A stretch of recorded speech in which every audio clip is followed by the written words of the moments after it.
नमस्कार मुलांनो, आज आपण मोठा ऊ म्हणजेच दीर्घ उकार बघणार आहोत. शब्द आहेत कापूर. आता सांगितल्याप्रमाणे छोट्या ऊमध्ये आपण ऊ पटकन बोलतो.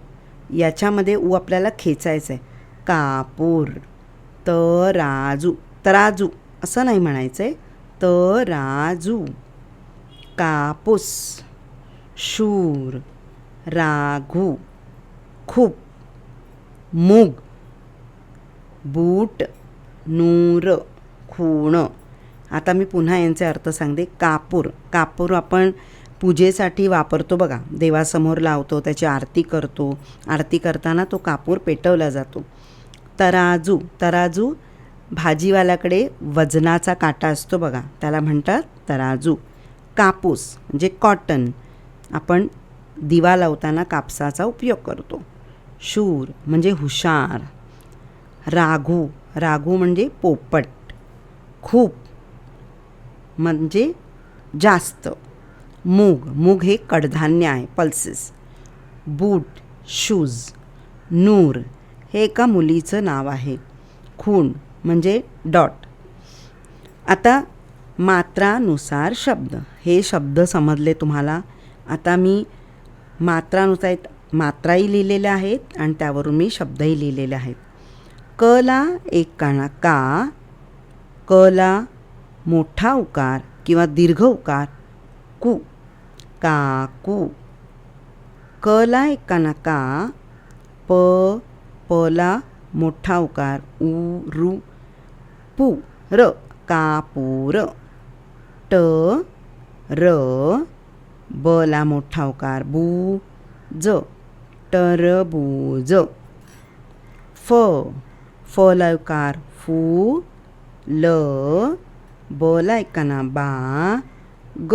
फुलबाग. फुलबाग मीन्स फुलांची बाग. फ्लावर्स ऑफ गार्डन म्हणजे तिकडे फक्त फुलंच असतात. आता वाक्य. फुलबागेत फुले आहेत. मी इथे अंडरलाईन केलं आहे. अंडरलाईन यासाठी की तुम्हाला उकार कुठे लावला आहे मी ते समजण्यासाठी मी असं अंडरलाईन केलं. फुलबागेत फुले आहेत. मी कापूर आणला. काकू आली. टरबूज आण. आता आपण वाक्य आणि शब्द पाहिले आहेत. आता इथे स्वाध्याय दिलं. या स्वाध्यायात काय करायचं आहे बघा. अधोरेखित अक्षराला उकार द्या.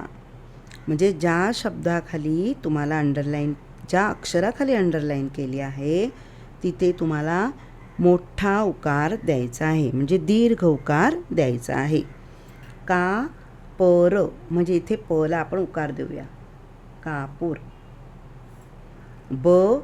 ट म्हणजे बला उकार येणार बूट. कू. मूग. खूण. तराजू. आता हा आपला झाला दीर्घ उकार. म्हणजे आपण कोणते आकार बघितले, उकार बघितले, नंतर मात्रा बघितली. आ, इ, उ, म्हणजे आपण 6 मात्रा बघितलेल्या आहेत.